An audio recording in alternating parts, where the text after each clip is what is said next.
Jimby, I don't understand how you could just eat an entire bottle of Tums. They're smoothie flavored. What? Come on, berry fusion. Smoothie They say flavored. smooth dissolve. But that's not. No, that doesn't mean. That I doesn't was mean having chest pain, so it says it works in seconds.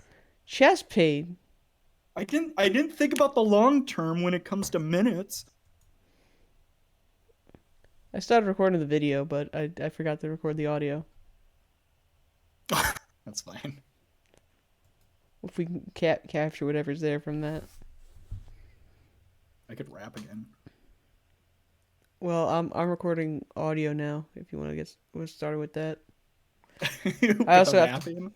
No, if you Oh, want, okay. if you want to start rapping, fucking go ahead. If you want to record yourself rapping.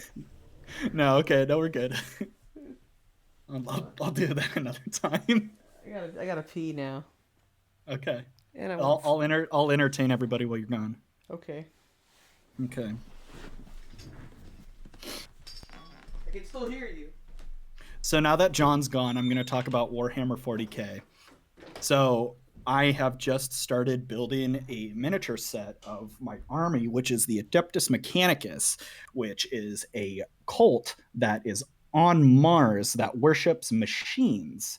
And it is to such a zealot level that anything that isn't strictly to like their code is automatic execution, and that's rad as fuck because they are like one of the only groups that know how to handle technology.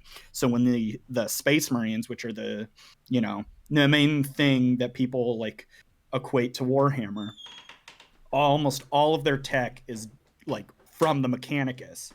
And so the Mechanicus is the basically heretical in the eyes of the Imperium, which is what the Space Marines are from, but they are okayed to be able to do the heretical shit because they are the only ones that can actually supply the Space Marines. And so without the Mechanicus, basically the Space Marines would just be, obsolete because they wouldn't be able to function most of their technology and their weapons and stuff. And they look cool as shit because it's just a bunch of people who lived underground on Mars, and they just completely like retrofitted their whole entire body with like augmentations and all this shit so that way they could become more machine than human, because having any part of your humanity or being human and having like biological stuff is like, I wouldn't say frowned upon, but it's like you look weak with the more with like less augmentations you have. So like there's these things called tech priests, and they are just fucking decked out with just all these augmentations and are extremely smart. They're like, ahead of everybody else, and they're just like absolutely amazing, look super cool. Some of them have like these giant axes that are also like super mechanical looking, which is also extremely cool. But yeah, I just really love the Mechanicus. Well, that's epic. Yeah. So, John, you see anything good over this week? Um, I watched the Justice League. Okay. That's a pretty decent show.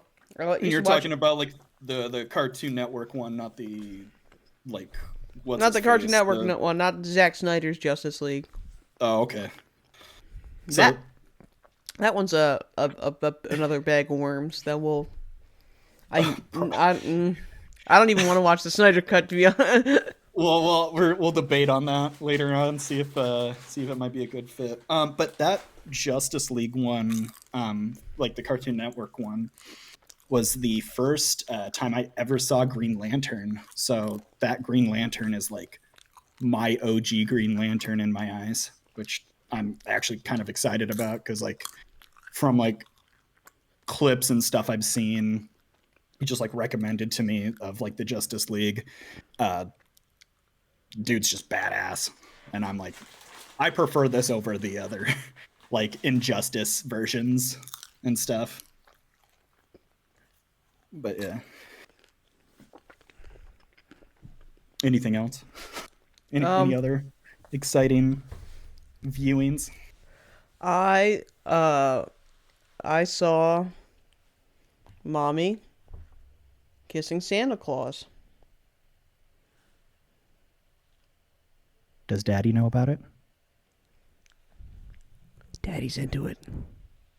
Oh, Oh okay. yeah. Okay. Yeah. Yeah. Anyway, Okay. speaking of, welcome to a super spooky, surprisingly sexy episode of JSJJ. Uh, Yeah. A little welcome. uncalled for, but definitely welcome. Well, I Hopefully. welcome to this is the third episode. Uh, I'm John Sucks, um, host of this wonderful show with my co-host for Jimbi. today, Jimbi. For today. I'm gonna be replaced tomorrow. Yeah, you're fired. We'll think about it. We'll think I'll, about it. I'll beg for my We'll job. discuss. We'll discuss your contract. All right. We'll discuss your Okay. I'll contract. I'll send a video of just me like doing a whole PowerPoint presentation of why I should keep this job. The job with this budget. I can't afford shit with this budget. Anyway, we watched my movie that I suggested after. Yeah. Last episode you suggested Mad Max 3. Mm-hmm. And I suggested Ghostbusters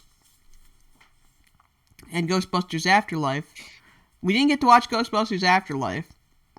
It was kind of a huge obstacle because we were trying to find a place to watch it, and then we're trying to find a time to watch it. And then like we found one, and then like we were just gonna we could just buy the DVD, and then none of us bought the DVD, and just like, all right, we'll just do the episode.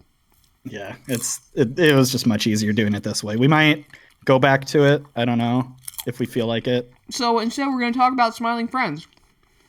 Yes, we are. But not right now, because today we have the Ghostbusters movie to crack. So right. Let's kind of get right into it. Jimby, what'd you think of Ghostbusters, 1984? So,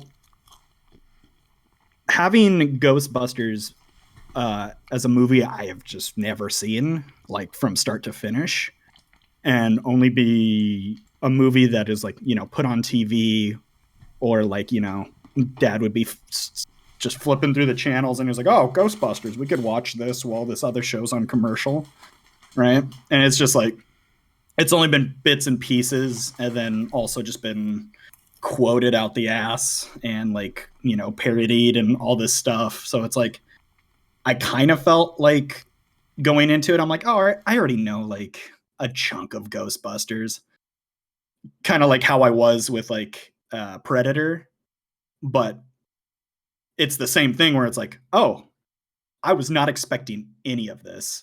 Like this is definitely different than what I was expecting.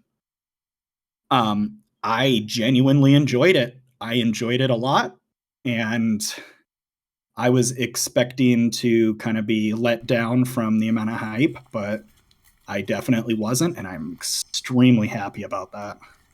Yeah, like you kind of got to go into it blind. Have you ever seen Groundhog Day? Yes, I've seen Groundhog's Day. It might also be one of those movies. I think I've seen it from start to finish, but don't remember it. But I've definitely seen it at like enough pieces of it that I have a good like idea of it. It's kind of similar in that sense, where it's like, here's a wild concept that will throw a comedy over, Yeah. I'm pretty sure that the script was written by Remus. Okay. I'm pretty sure the script was.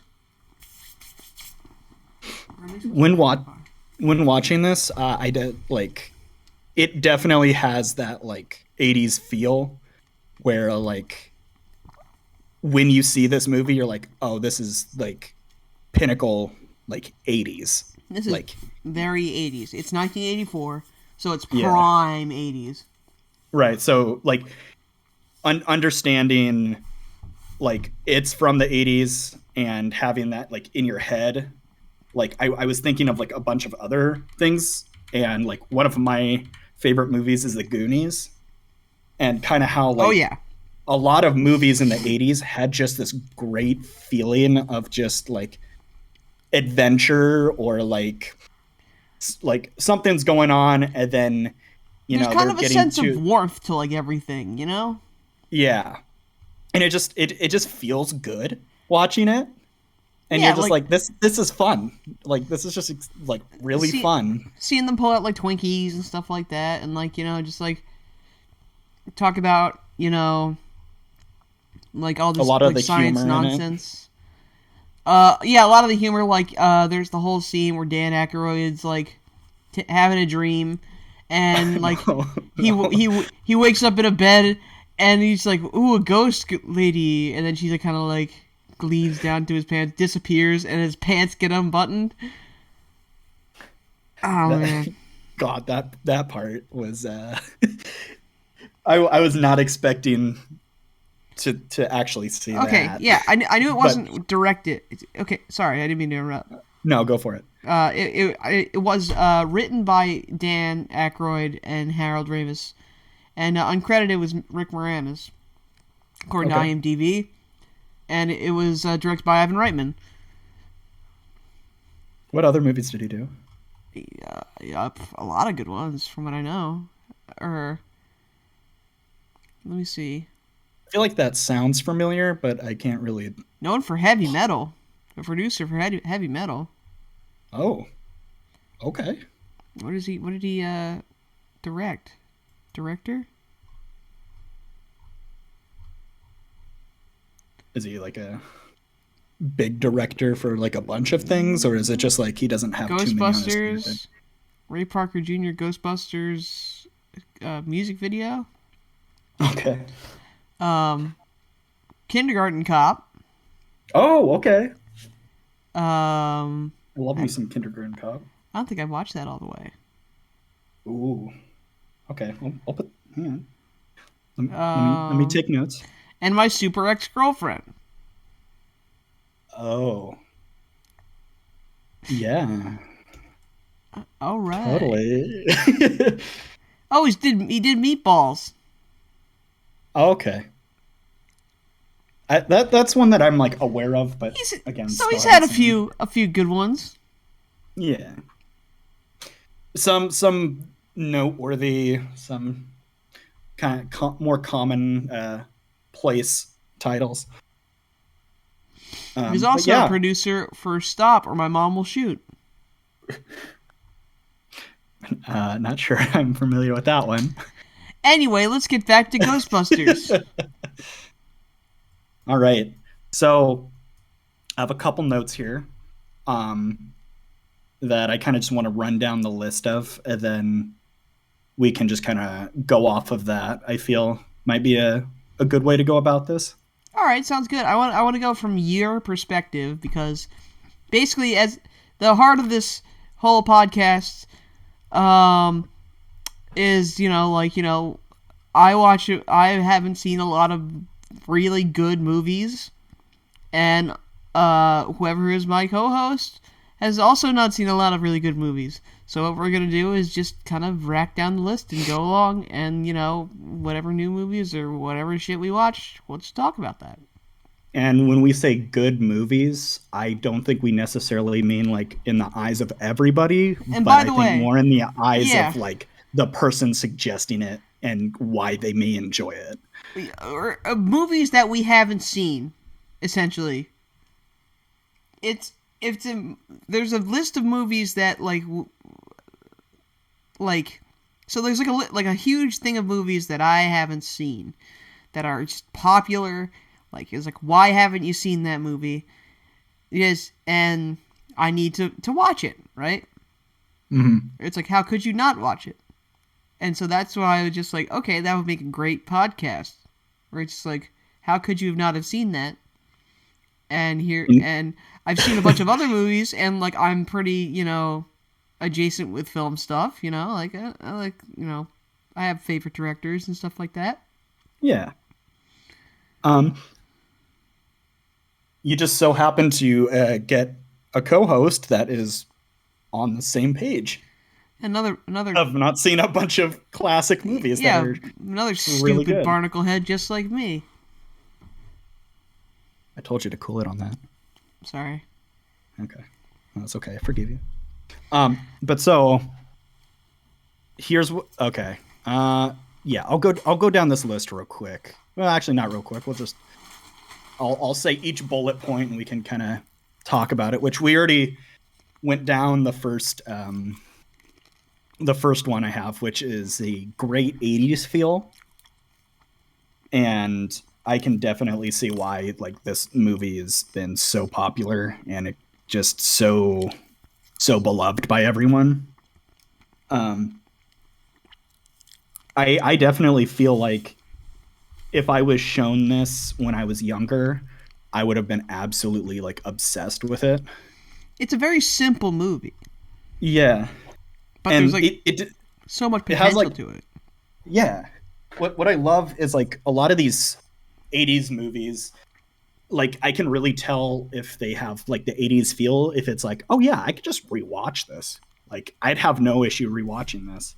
Like I have that with like The Goonies or with I feel like with this too. And like John Carpenter's The Thing. I have like I don't know, just a lot of 80s movies feel like have like a warm feeling to it because it's just like it's not really held in with like a lot of like politics or a lot of like current world issues or like there's not like really too much shit going on. It's usually just like, oh, like there's It this feels like you're absolutely actually watching a movie, you know? yeah, Like, yeah, and like other times it feels like it's just like this is some advanced video or it depends on like how you film it, you know? yeah. And I Um mean, there's definitely like movies like now that have that feel or like other stuff, but it's like the 80s definitely has a specific feeling to it. And like it's of enjoyment for me when I can find like an older movie, watch it and just be like that was awesome. Like right. I'm extremely glad that I watched that. Or Um, like even with like friends who haven't seen one of those movies, you're like, oh, I could just show this to you because you know it's great. Some of the jokes might be a bit dated, but like you know, usually it's not too bad. But right. yeah, I I kind of have a love for this movie. This is a movie that I just always kind of had sitting around when I was a kid. Um my mom and my dad always had like a huge DVD like rack. yeah, Like my parents are divorced and they both had like a like their own like DVD rack. And one of them that would always be there was Ghostbusters. My mom had like the deluxe pack for some reason that had like Ghostbusters 1 and 2 in it. just had to show up your dad. I don't know. He No. took my copy of Ghostbusters, so I got to show him. Sorry, I got the deluxe pack. And then my dad just had I got Ghostbusters 1, and I was just like, okay, well, I like this logo. Because I always just saw the logo, it was just like the little ghosts, right? Right. And I finally popped it in, and that's when, like, I started learning more about, like, a lot more comedy stuff with, like, Saturday Night Live and all that kind of stuff with, like, people in there with, essentially, it showed off. It showed me a lot of stuff, and I didn't even know about it. And it was just a fun movie of just like let's hunt these ghosts. Yeah. Um, One of, yeah. that can bring into one of my other points where the plot is very simple and they don't have to go into too much detail to try and explain whatever it is, because it's like, so out there that you're just like, all right. It kind of has like a Jimmy go. Neutron effect, because Jimmy Neutron is like very, very fake sciencey, Yeah. Comparing Ghostbusters to Jimmy Neutron like isn't what I thought. Like the proton yeah. accelerator. Like, it's like, that sounds big. You're like, these people put words together, but I'm all for it. They make it fun enough to watch. And They make it fun with interesting. like explaining with a Twinkie and stuff like that too. Yeah. And then like how the characters kind of fit together too. Helps yeah. out. The plot for, I'm assuming everyone here's seen it, but like we'll real quickly go into it. There's, what is it, 3 kind of students or professors? Professors, scientists. Yeah, because they have college because they have doctor's degrees. Yeah, and so one of them or 2 of them are like extremely into like the paranormal and all this other stuff, and the last one, which is Bill Murray, has more of just like the face of the group, just kind of like being able to like smooth talk his way out of certain things, kind of just be like, he's kind of scuzzy. He's a little scuzzy. Yeah, and like he's still like with the group, but he's more seeing it from a profit standpoint than like actually doing good standpoint, like everyone else is. Mm-hmm. Like he's like the opposite of the other 2. Yeah, which makes him like, but he still like I guess does it. Yeah, with like Dan Aykroyd's character, like that one is just like more of like the paranormal fanatic. Like that is fanatic. Okay. Yeah. And then like the actual scientist is Harold Ramis. Yeah. And like all of them have like really differing like personalities and different like things that they bring to the table. Because almost every character in that I absolutely love. Like you anyone who's on like screen, you could just be like, oh, okay, this is gonna be fun. This is great. Right. Like with the agent. I forget what he's from. I think he's from the FDA or something like that. Oh yeah, the one that wants to shut them down. The one that wants to shut them down, exactly. Like their whole Bill Murray, and here I have him right here actually. It's Bill Murray and William Atherton as Walter Peck. Okay. So like their whole on-screen thing is super great. Where they're just like, it's true, this man has no dick. Yeah, they're just going back and forth. Their back and forth is so funny. One of my favorite parts is like how Bill Murray just does not seem to be fazed by like anything that happens in that movie, and he's just like, right as something happens that's like surprising, he's like, well, okay, let's figure this out. Like even when like Slimer shows up, he's just like, he's right in front of me. Yeah, like he doesn't like freak out or scream. He's just like, oh. He kind of does. Like he kind of wants, but he kind of goes like, but he's kind of goofy about it. He's like, ah. Like, well, I mean, yeah, I feel like that would be anybody if like a giant ghost's coming at you, but it's just like he has a more of a unfazed kind of like, oh, right, this is what we're actually supposed to be doing kind of deal, where it's like Dan Aykroyd's character is just like, oh my god, look at this, like I don't think we've ever seen anything like this. And then oh god, what's his name? Ramis. Harold Ramis. Harold Ramis is character is like, oh, this is extremely Egon. fast, and Egon. Okay, that's much. Yeah, Egon's just like, oh, like this is like, a breakthrough. Like we've never had anything like this before. Like we can like have all this data brought upon it and blah blah blah. And it's just like all the different characters have such different personalities that like I don't feel like necessarily should fit, but just perfectly fit with like the way that they execute like each of their characters. And then like what's it called? Basically they like all I'm trying not to go. I'm trying to stay on your list. But I'm trying to think to. Oh no. Where are we? Something you might say might be another part of, because I've already hit another one of my points, which is every character is great. But like, yeah, go ahead. I was gonna talk about Sigourney Weaver is really good in this too. Yeah. Like I am Pazuzu. I liked the like the very big, like the beginning part where she's just like, oh, I'm just like, I don't know what's going on. Like what are these? Like I thought like ghosts were like kind of like a myth kind of deal, like that feeling to it.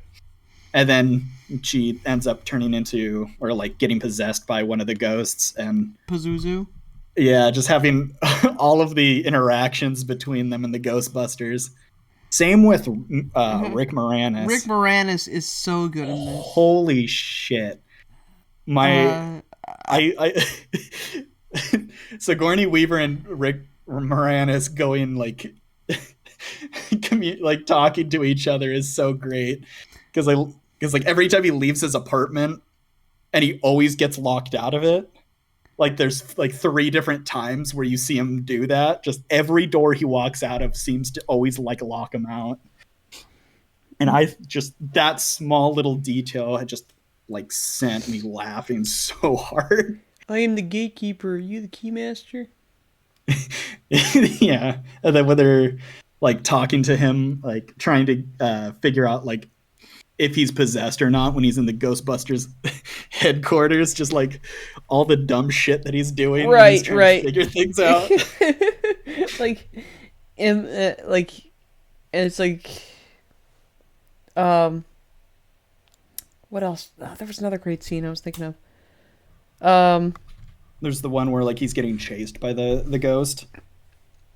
I think like the best character for me was Ernie Hudson, because he's just the straight man for everything. He's just like, listen, I don't know what the fuck's going on, but these guys know what they're doing, so just let them do it. Yeah, he's just like, I mean, shit, this is just a paycheck for me, but like, I go with it. I'm just gonna go with it. That was also great. A lot of the visual effects in this, like while watching it, even if it's like, not up to today's standard, even if it wasn't, so much of it is just so much fun, like watching it.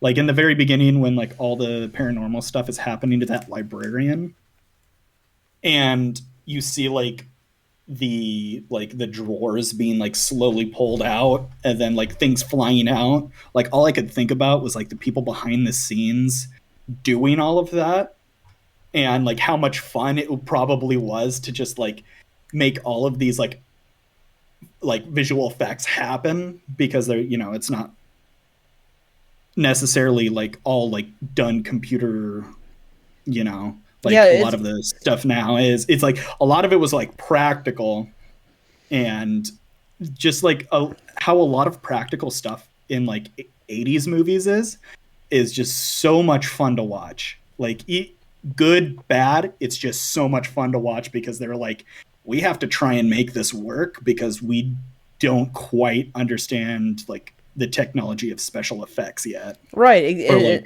They have to do everything. Had to do everything more practically, and it just made it feel. That kind of stuff makes it feel more homey, Yeah, I think that's like goes back to like the great 80s feel, because like you can have the stuff like that, or like my favorite example is like John Carpenter's The Thing, the amount of like practical effects in that is just so good. And then But same thing it's with the like amount of effort that they put into the practical effects, though. exactly. You know? And you could definitely see it in Ghostbusters. Absolutely. It felt so much fun. Like I'm a kind of fast forward to the end here. Like one of my biggest gripes with it, which is an extremely small one, was when, like in the beginning of the movie, or like when they're talking about like when they had, or was it the proton packs, how you're not supposed to cross the beams. And then, at the end, they're like, oh, like, we need to cross the beams. That's the only way to do it. And then they cross the beams. Basically, he just said that they'd be annihilated. Completely annihilated. Yeah. And so, like, when they finally cross the beams, it just happens so quick. It just feels extremely lackluster with, like, the result of it. Or not the result of it, but, like, the process of it. Like, it just happens really fast. They do the beams. It's not much, like, happens necessarily. But then afterwards, when everything's, like, exploded and you see, like, the Stay Puft Marshmallow Man is just completely, like, covering the whole, like, top part, and they're all just completely covered in, like, the marshmallow. And they're just, like, sitting there, like, having to, like, pull off giant clumps and stuff. Like, I like just how quick and lackluster crossing the beams is like my biggest gripe. But like right after that, the result of like what happened is definitely makes up for it for me.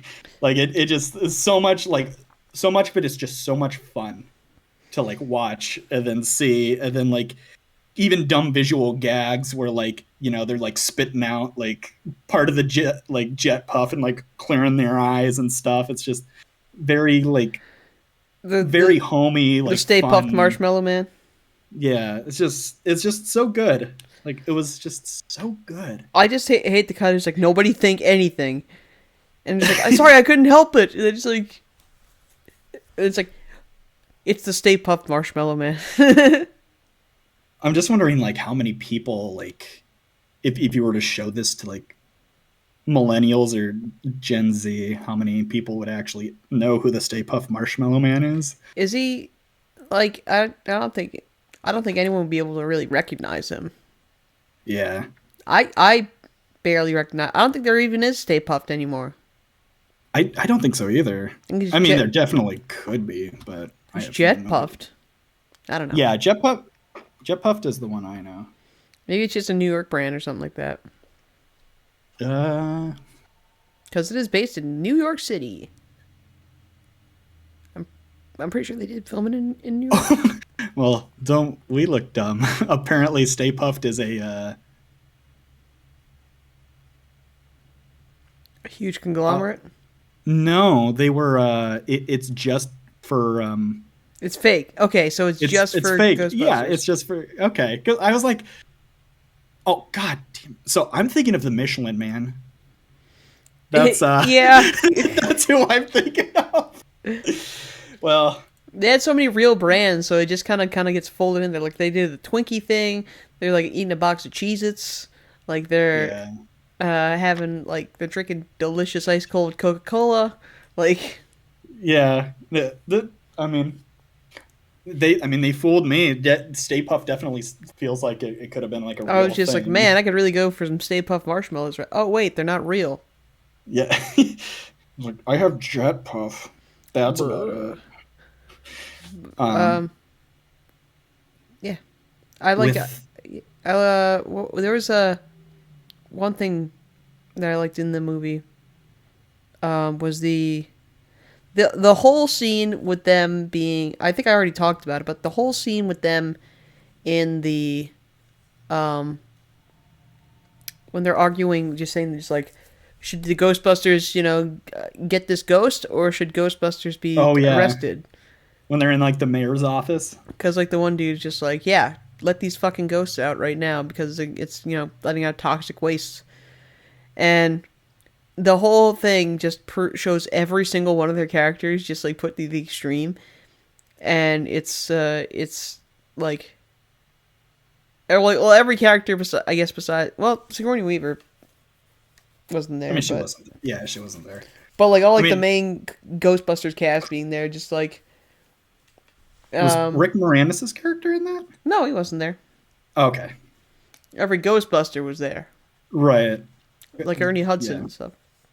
God, I love Ernie Hudson. He, he had such a good role in that. He really did. Oh Um, God, Bill Murray definitely was. This movie couldn't be done without like the main four Ghostbusters. absolutely. I think like Bill Murray and like oh God, I can't remember Dan Aykroyd, Harold Harold Ramis, Ramis. I just said his name. Why can't I Ernie remember it? Hudson. Ernie Hudson, Sigourney Weaver, and Rick Moranis. Like those six characters, just if you took one of them out, I don't feel like it would feel the same at all. I wholeheartedly agree. Um, I think you can't really, I the only person you could really replace with someone that you wouldn't be able to replace without like someone like, I don't know, like John Belushi. I think would fit as a Ghostbuster pretty well. Or John Candy. John Candy, yes. I feel like he'd be like against the Ghostbusters though. Play someone that would be against the Ghostbusters, something like that. Like he is a cop that just is upset that these Ghostbusters feel Ghostbusters, like ha! It's a joke. there's no such thing as a ghost. Yeah, that would be fun. But what are they gonna bust, huh? Ghosts don't exist.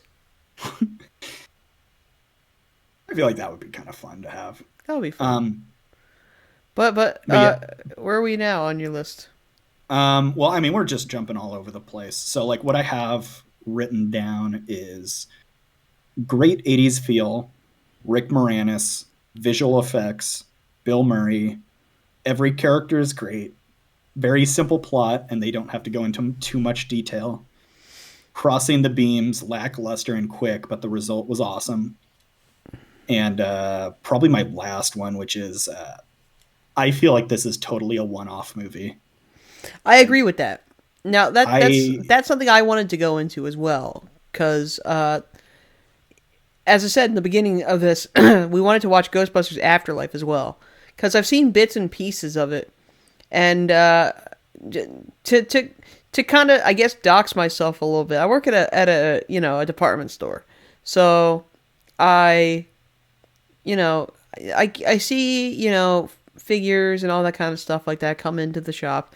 And so at one point I saw a Ghostbusters Afterlife toy that had like the main young actress and Ghost, Purple, Phantom, Harold Ramis. So I was like, oh. What the fuck? I need to see this. I need to see this because like apparently it's true that in Ghostbusters Afterlife there's a scene with a CGI ghost Harold Ramis that speaks. Oh. Yeah. Oh boy. Okay. Well, so that's why I really wanted to go see it. Not to spoil anything, but I'll throw in a spoiler warning. But okay. Spoilers to anyone that really, really wants to see Ghostbusters Afterlife. But apparently that's a thing. Anyway, so generally you liked it. Yes. I liked it a lot. Could you give us a rating? A rating. How do we want to do the rating? Have we decided out of 5, out of 10, whatever? I'd definitely give it a 8.5 to 9, somewhere on there. By no means do I think it's a perfect movie, Um, but man, I had so much fun watching It's this. a pretty fun movie. I had a lot of fun watching this movie, and Like I'm glad that you suggested it. when you said And you, the Goonies, like that was like yeah. Like you know the feel, you know. yeah. Oh, Goonies is still one of my favorite movies. Where I remember at when I was in college, I skipped class just because they had like a Fathom Events thing in like one of the theaters to like show the Goonies, and I was like, I can't miss that. I It's have to watch the Goonies on the big screen. it's a oh man. I just want to watch a good '80s classic. But what that's not all we watched. But what'd you No. give your rating as? About 8.5 to 9. 8.5 to 9. I give this movie like I give this movie about an 8 about an 8. It's definitely not like the best movie. It's a bit dated with a lot of the stuff that they do. Like as I said, Yeah. Bill Murray's like really kind of creepy in that. Like his He's character, very uncomfortable, but like I feel like back in that time, but it's like like, back in oh, that that's kind of time, funny. it's like I get it's not done something to nod off, but like it's still there. We just be Yeah, aware of it. yeah, he's just very uncomfortable.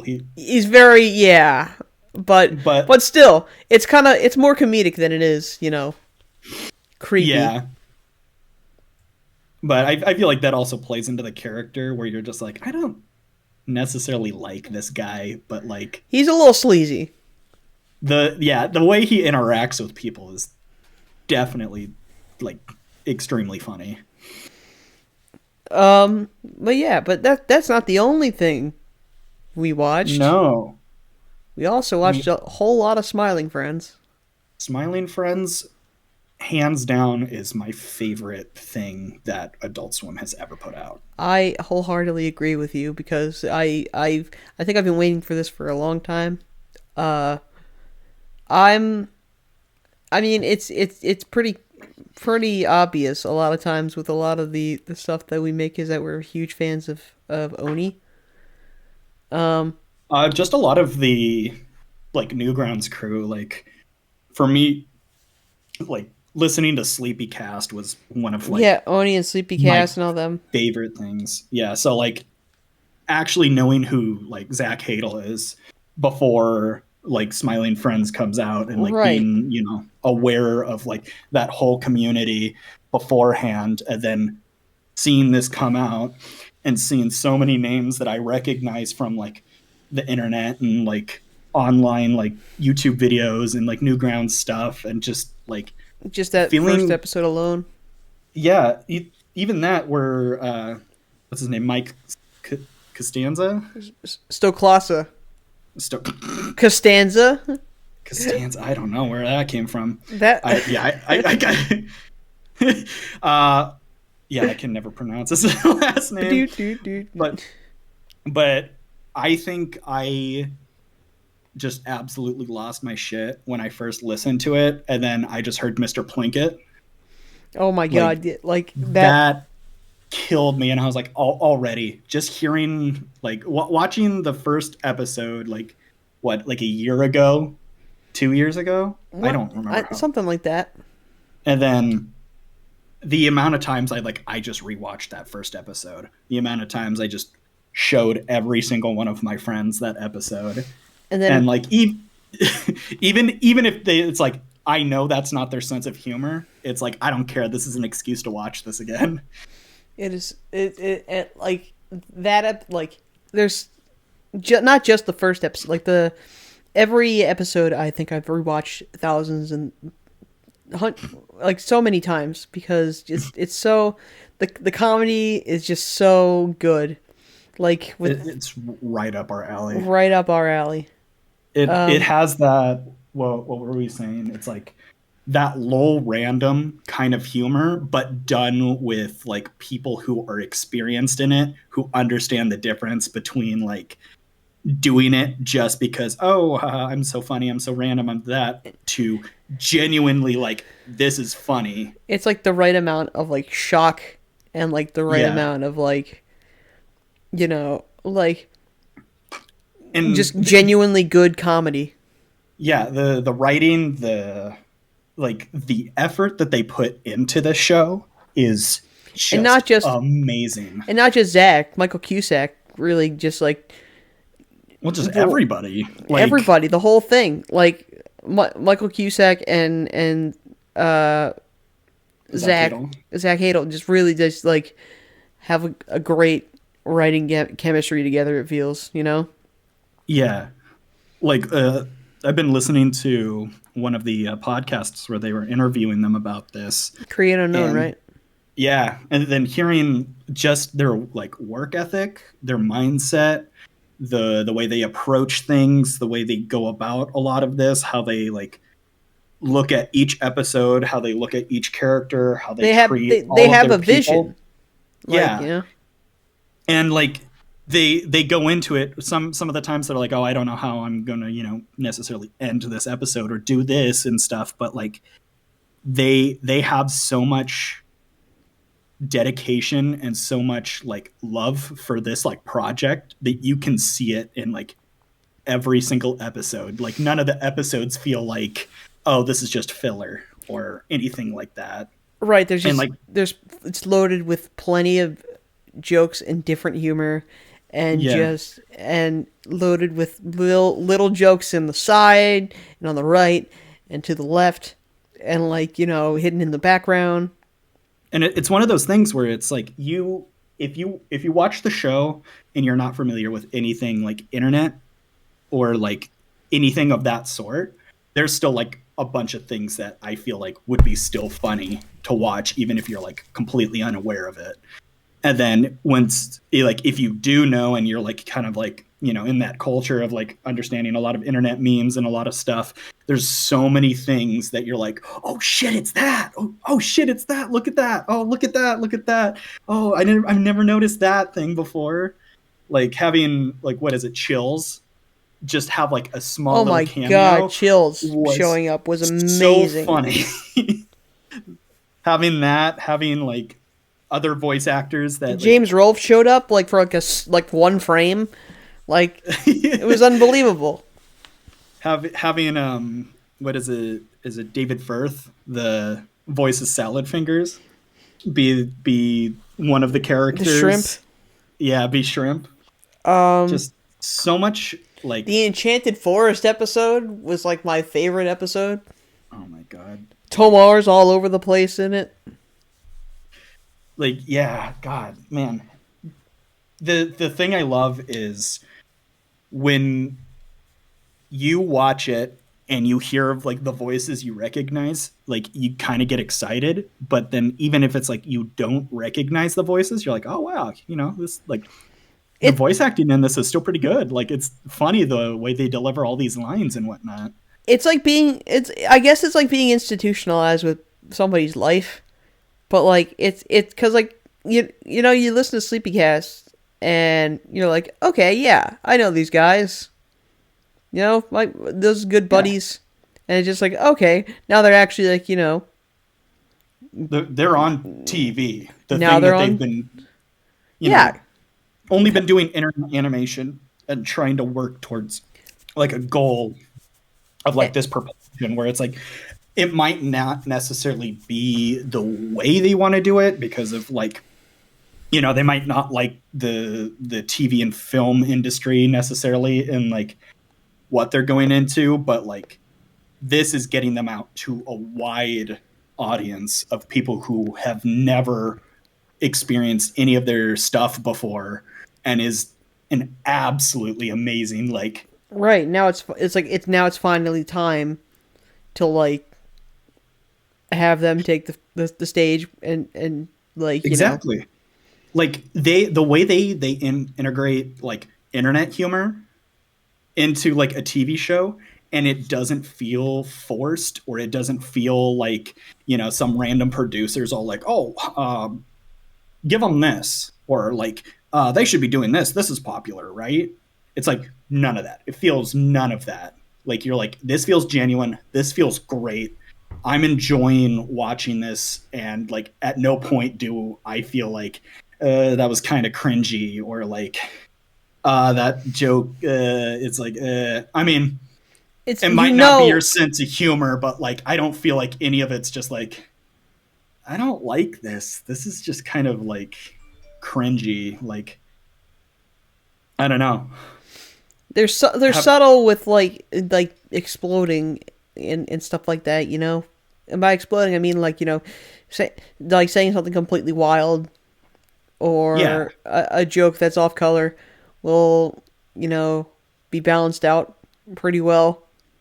yeah. Um, Like one, like in the Enchanted Forest episode when Pym's talking about how much he loves the Enchanted Forest and how he's like talking to his dad, and like it's a whole flashback, and then like at the end of that flashback, Pym and his dad kiss, and it just goes silent for a second, and Charlie just goes, "You kiss your dad on the mouth?" like that wasn't the point of like the whole thing, but it's Yeah, but he get just you out of brings the it mouth, up. like you're. Like I love like a lot of the comedy. I wouldn't even say a lot of the comedy, but like a chunk of the comedy comes from like real experiences and kind of like having these fake characters feel like they actually have like a legit life and like a life that like you or me would like live, and just like the way they talk and all this stuff where, you know, like Charlie just always feels like he's real, not real in the sense like I just mean like the way he talks, the way he like responds to things, the way he like brings other things up. It just feels like some like friend that you know you would have a conversation with that's like, I don't know, like random in like kind of like the way that they speak or something, but like none of it just feels forced, which is what I absolutely love. Oh, there's just so much about this show. Like, oh my gosh. I didn't think that they were going to be able to really step it up from the pilot because of how much I absolutely loved that pilot. It was such like that first episode just hit so hard. I wasn't. I that's. I agree with you. Like I have no idea how they would do that, but Like I thought that was like, oh, that's one and done. That's like that's uh, the best they're gonna get. And then Mr. Frog came out, and I was like, oh shit, this is good too. Mr. And then Frog. Oh man. And then there's uh Shrimp's Odyssey. Shrimp's Odyssey, where it's like her name's Shrimpina. She'd be a shrimp. Like Yeah, that whole just joke. Uh, um, Smormoo. yeah, but oh god, just a lot of that is just so good, so funny. And it's like at the There's at the end they just show like the death of Smormoo. Like yeah, where every single credit title they have like some sort of like in memory of blank, I really, and it's really just don't like Smallmouth. um, God, no, just so much of it.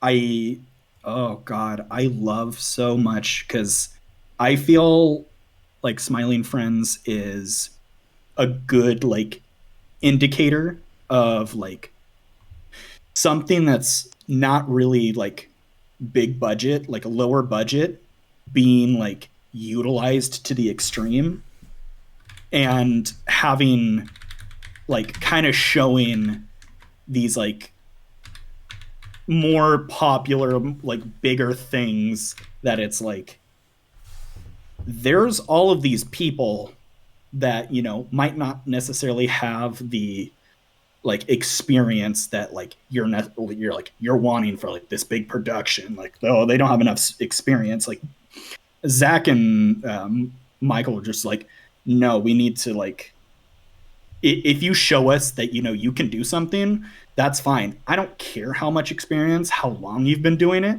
as long as like you know I can see something. It's like yeah, come work for us.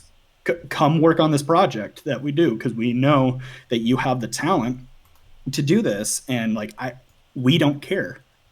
And like I feel like a lot of like production things like people feel the need to have like the best of the best or like you know have have like this certain like smugness to like what they're creating. If it's like anything like, I don't know, it's like it's either it has to be perfect or it's like, this doesn't really matter too much. We don't need to put too much care into this or something. It's And going that extra step. Yeah. And like, by no means do I think that like Smiling Friends is, oh, actually, I don't know. I don't want to say Smiling Friends is perfect, but it's really, really, really good. I would, in a heartbeat, buy whatever like super special edition, like physical copy of this, like in a heartbeat. Like, I love this show with like my whole being, because like Sleepy Cast is such a near and dear thing to my heart for like how much I listen to it. And there's a lot of like jobs that I worked where, it'd just be like mind numbing, and I would just be listening to Sleepy Cast through that, and it would just get me through it. And like kind of just having that like connection to like the rest of the people, and just now seeing them be able to be in such a production like this is just, oh, I love it. I love every moment of that. And it just makes me so happy to like see all of this stuff and gets me so excited. I absolutely agree. Like, I've watched Hellbenders for God knows how long, and that was supposed to be an Adult Swim show, but Yeah. never ended up being a thing. And there's so many other projects that they had with Zach, and we're almost there. And now finally, we have Smiling Friends, and it's perfect. Well, let's not say that. We weren't saying that. I want to say I that. want to say that, but we can't be biased. No. Because we're just fans. Huge fans. Huge fans, but I think everyone else can agree. It's a very, very, very good program. Oh yeah. One of the best things that Adult Swim's put out in a long time. Currently, the audience rating for this is 4.9 stars, and the IMDb is 8.7 out of 10. It's just just showing you like it's great. It's so good. It is so good. Catch up on the hype. Oh, like anybody who you should. If I have like a friend who's just like, oh, I didn't like Smiling Friends, I'm like, oh, that's unfortunate. I still love this show. Now we're never talking again. It's like you trying to explain to me why this show's bad. It's just like it's just going to be a differing like view of like how you feel that it's going to be more, opinion on like your behalf, because I don't know, I feel like I have to be biased on this because I just love this show way too much. I love it. And your Jimbi, your patented Jimbi rating on the Jimbi rating board? Oh, 10 out of 10. 10 out of 10. All right. But my first 10 out of 10, and I don't know, there might be specific films that we watch that I'll also say that too, but Smiling Friends just hits so many boxes for me that I can watch this religiously. Like I could watch the whole season every single day and probably not get bored and still laugh. I love it so much. I also would probably give it a 10 out of 10. Even though we just said it's not perfect, nothing's perfect, but hey, in my brain,